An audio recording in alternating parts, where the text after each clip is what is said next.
Topic నిన్న ఇచ్చినటువంటి క్వశ్చన్కి ఒకసారి ఆన్సర్ చూద్దాం. Consider the following matches. నిన్న క్లౌడ్ సీడింగ్ గురించి ఎక్స్ప్లెయిన్ చేశాను. అప్పుడు కొంత కోర్ టాపిక్ని కూడా టచ్ చేయడం జరిగింది.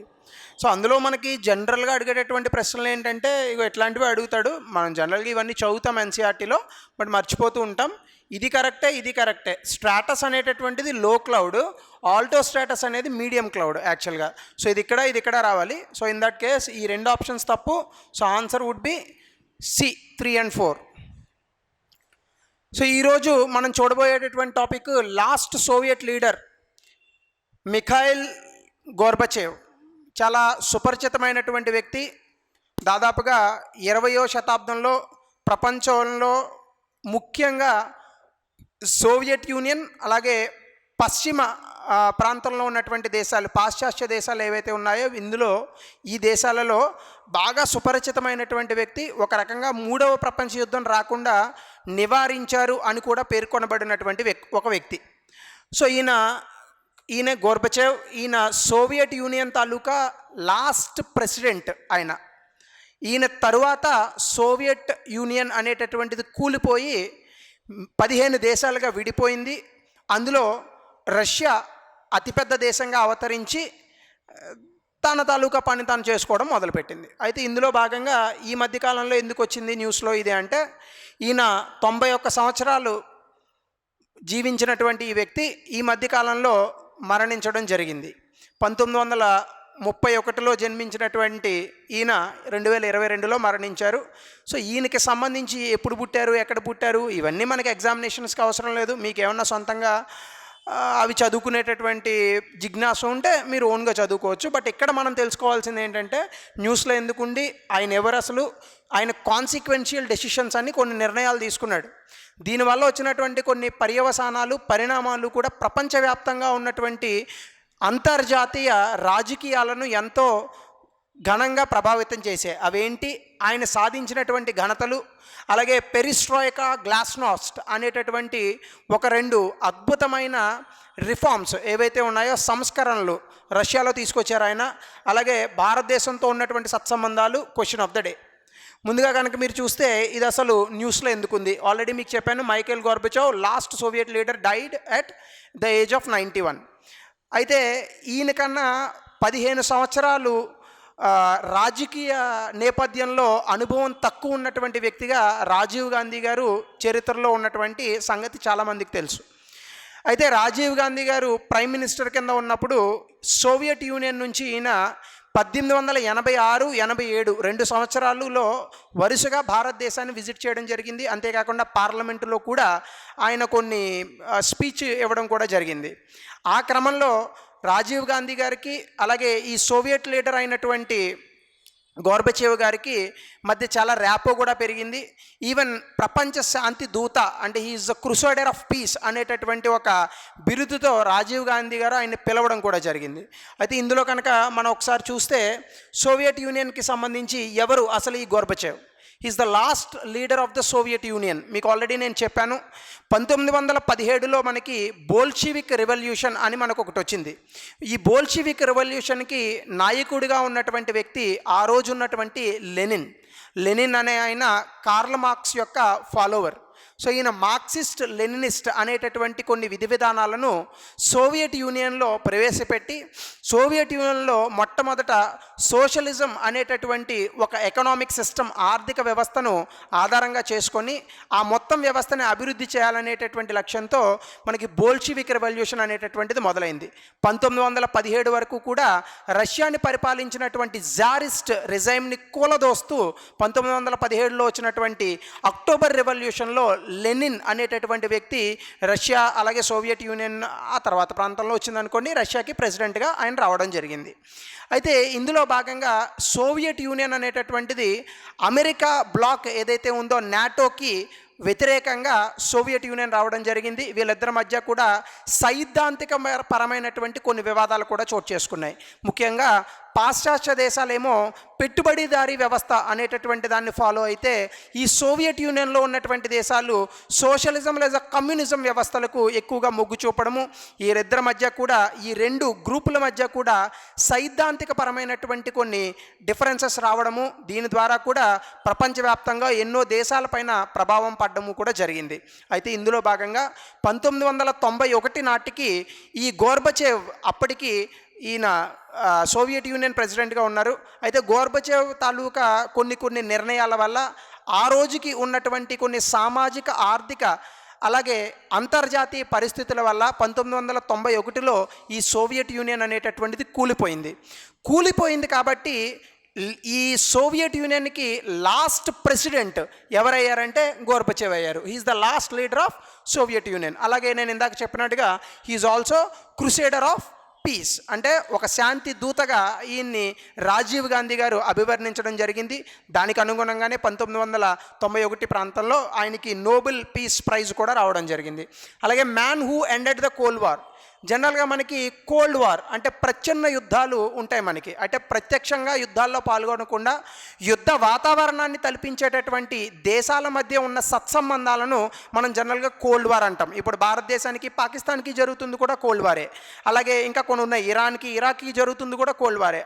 కానీ ఆ రోజుల్లో నాటోకి సోవియట్ యూనియన్కి మధ్య అతిపెద్ద ఈ కోల్డ్ వార్ అనేటటువంటిది జరిగింది. అయితే 1991 ఇంకా ముందు కాలంలో ఏం జరిగిందంటే, సోవియట్ యూనియన్కి ప్రెసిడెంట్గా ఉన్నటువంటి ఈ గోర్బచేవ్, ఆ రోజు యునైటెడ్ స్టేట్స్ ఆఫ్ అమెరికా ప్రెసిడెంట్గా ఉన్నటువంటి Ronald Reagan, if I'm not wrong, వీళ్ళిద్దరి మధ్య కుదిరినటువంటి కొన్ని సత్సంబంధాలు, అలాగే ఈయన పాల్గొన్నటువంటి కొన్ని నెగోషియేషన్స్ కారణంగా న్యూక్లియర్ వెపన్స్ అంటే అణ్వాయుధాలను తగ్గించడం కానీ, అలాగే ఈ దేశాల మధ్య కొన్ని సత్సంబంధాలు పెరగడం కానీ, దీని కారణంగా ఏమైందంటే వీళ్ళిద్దరి మధ్య ఉన్నటువంటి కోల్డ్ వార్ అనేటటువంటిది ఎండ్కి వచ్చింది. సో చాలా వరకు నేను లాస్ట్ పాయింట్లో ఒకటి రాశాను, revered in the west and reviled in the Russia అని చెప్పేసి. అంటే పాశ్చాత్య దేశాలు ఈయన రష్యా వ్యక్తి అయినప్పటికీ కూడా ఈయన్ని ఎక్కువగా కీర్తిస్తూ ఉంటాయి.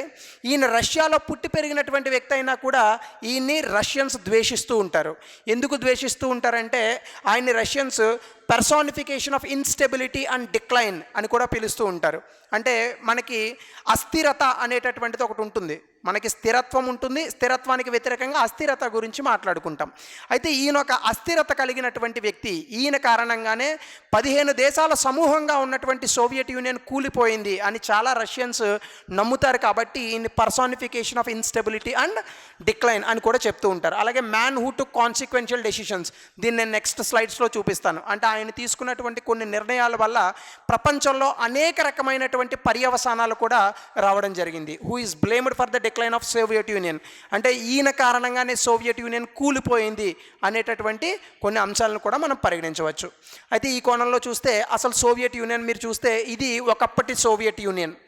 అంటే మీకు ఆల్మోస్ట్ రష్యా నుంచి కింద ఉన్నటువంటి బ్లాక్ సీ, ఇక్కడ ఉన్నటువంటి మధ్యధరా సముద్రం వరకు కూడా అది విస్తరించి ఉండేది.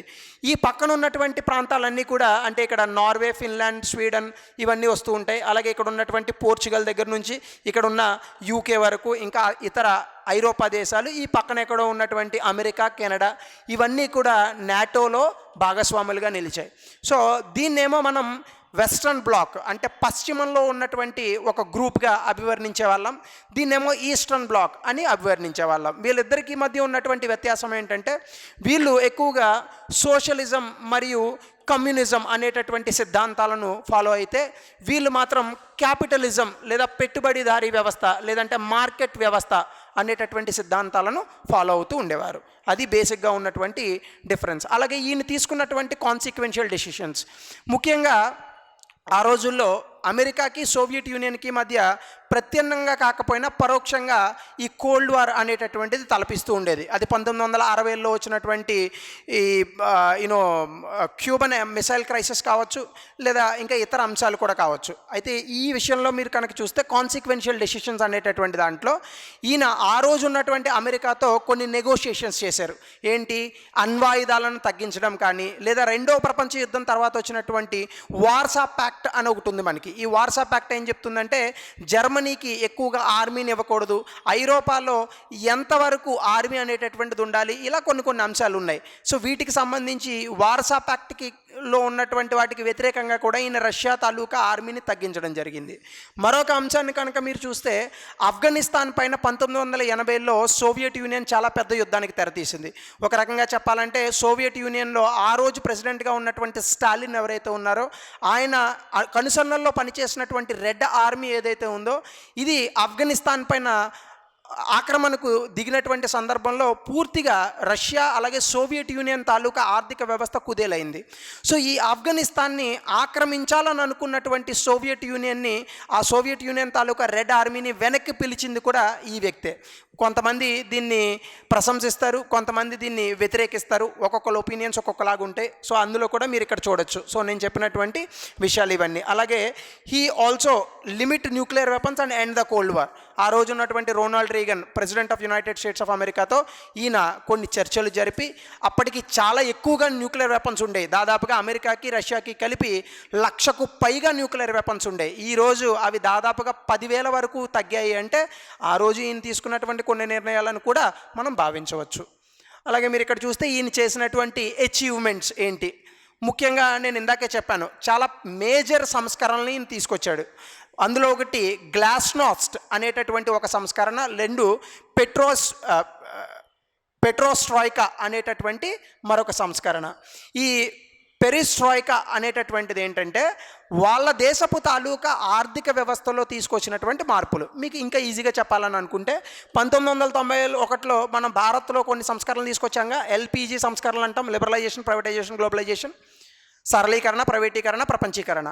అదేవిధంగా అప్పటి వరకు సోవియట్ యూనియన్లో జరిగేటటువంటి ప్రక్రియలన్నీ కూడా మనకి ఏ విధంగా ఉండేవంటే కేవలం సోషలిజం మరియు కమ్యూనిజం తాలూకా సూత్రాలను మాత్రమే పాటించేవాళ్ళు. అయితే దీని నుంచి కొంత వ్యతిరేకంగా మార్కెట్ ఎకానమీని రష్యాలో ప్రవేశపెట్టడం కానీ, లేదా న్యూ లిబరలిజం ఉన్నటువంటి కొన్ని పాలసీలను ఆయన విధి విధానాలను రష్యాలో ప్రవేశపెట్టడం కానీ ఇవన్నీ కూడా జరిగాయి. సో అందుకే మీరు ఇక్కడ చూస్తే features of market economy. Market economy అంటే పెట్టుబడిదారీ వ్యవస్థనే మనం మార్కెట్ ఎకనామీగా పిలుస్తూ ఉంటాం. సో పెరెస్ట్రాయికా అంటే రీస్ట్రక్చరింగ్, అంటే పునర్నిర్మాణము. అంటే దేన్ని పునర్నిర్మాణం చేస్తాం? ఆర్థిక వ్యవస్థ యొక్క పునర్నిర్మాణము. 1991లో రష్యాకి కావాల్సింది కూడా అదే.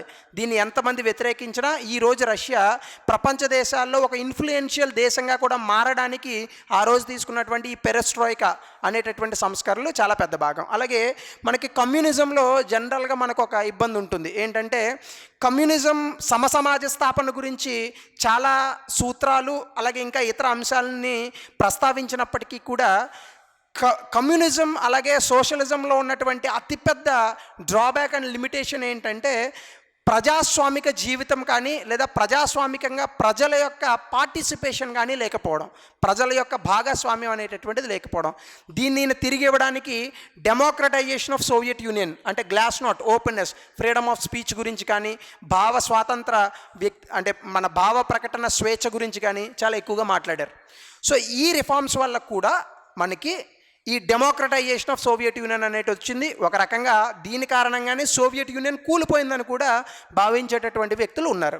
సో ఈ రెండు కూడా ఆయన తీసుకొచ్చినటువంటి మేజర్ రిఫార్మ్స్. ఇంకా రాశాను ఇక్కడ decentralisation of financial decision making, ఇవన్నీ కూడా. ఎందుకంటే కమ్యూనిస్ట్ ఎకనామీలో ఎప్పుడు కూడా సెంట్రలైజేషన్ ఉంటుంది, అంటే ఒక ప్రభుత్వమే ప్రతిదీ చేస్తూ ఉంటుంది. ఇక్కడ అలా కాకుండా ఈయన కొంత దాన్ని డీసెంట్రలైజేషన్ చేసినాడు. సో మిమ్మల్ని జనరల్గా ఎగ్జామ్లో ఏం అడుగుతాడంటే ఈ పెరెస్ట్రాయికా అంటాడు, మనకు మామూలు పేర్లే గుర్తుండవు. ఈ పెరెస్ట్రాయికా, గ్లాస్నాస్ట్ ఇట్లాంటివి అడిగారు అనుకోండి కొంచెం ఇబ్బంది పడతాం. ఇప్పుడే చదువుకుని నోట్స్ రాసుకుంటే గుర్తుంటాయి. అలాగే మరొక అంశాన్ని కనుక మీరు చూస్తే ఆర్మ్స్ రిడక్షన్. మీకు చెప్పాను బహుశా 20వ శతాబ్దంలో మనిషి సాధించినటువంటి అతిపెద్ద విజయము, అతిపెద్ద భయము ఈ రెండూ కూడా అణ్వాయుధాలు. అణ్వాయుధాల వల్లే 3వ ప్రపంచ యుద్ధం జరగలేదని చెప్తారు. అణ్వాయుధాల వల్లే ఈ ప్రపంచం నాశనం అవుతుంది అని కూడా చెప్పేవాళ్ళు ఉన్నారు. అయితే రష్యా దగ్గర, ఆ రోజు ఉన్నటువంటి సోవియట్ యూనియన్ దగ్గర, అమెరికా దగ్గర కొన్ని వేలకు వేలు అణ్వాయుధాలు ఉండేవి. వీటిల్ని తగ్గించడానికి ఎన్నో ప్రయత్నాలు జరిగినప్పటికీ కూడా 1991 Ronald Reagan United states of America ప్రెసిడెంట్గా ఉన్నప్పుడు, అలాగే గోర్బచేవ్ ప్రెసిడెంట్ ఆఫ్ సోవియట్ యూనియన్గా ఉన్నప్పుడు మాత్రం ఇది సాధ్యమైంది. అలాగే వాళ్ళిద్దరి మధ్య ఉన్నటువంటి కోల్డ్ వార్ తగ్గింది.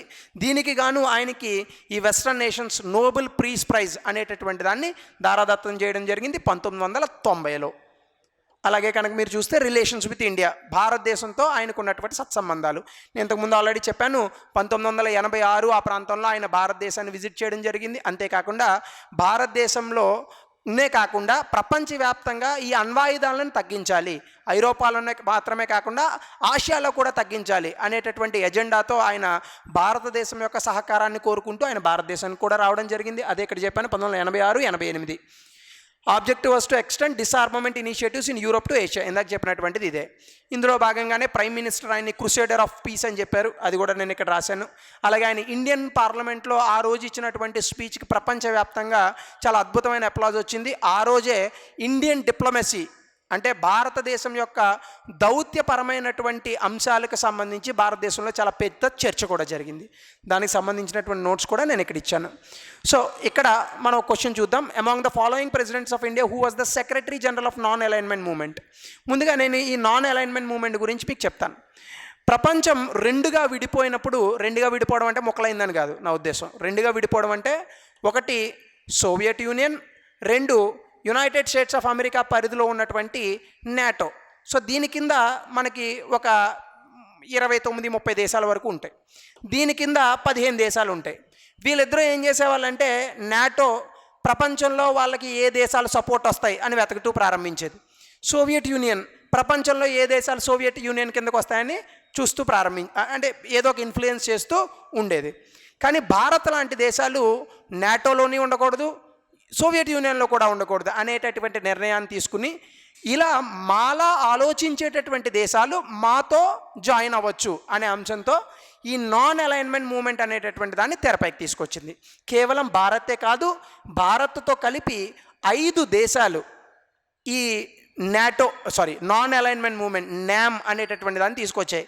భారత్, ఇండోనేషియా, అలాగే ఘానా, అలాగే యుగోస్లావియా, ఇలాంటి దేశాలన్నీ కలిపి ఈజిప్ట్, ఈ 5 దేశాలు కలిపి నాన్ అలైన్మెంట్ మూవ్మెంట్ని తీసుకొచ్చాయి. దీనికి కొంతమంది చైర్పర్సన్స్ ఉండేవాళ్ళు. ఇక్కడ నేను అదే అడిగాను. Among the following residents of India who was also the secretary general of NAM for some period 2009. So అది వచ్చినటువంటి క్వశ్చన్. ఇందులో ఏది ఆన్సరు? సర్వేపల్లి రాధాకృష్ణన్, జ్ఞాని జైల్ సింగ్, వివి గిరి, శంకర్ దయాళ్ శర్మ. ఆన్సర్ ఏంటో మీరు కమెంట్ సెక్షన్లో పెట్టండి. This video is brought to you by AKSIAS.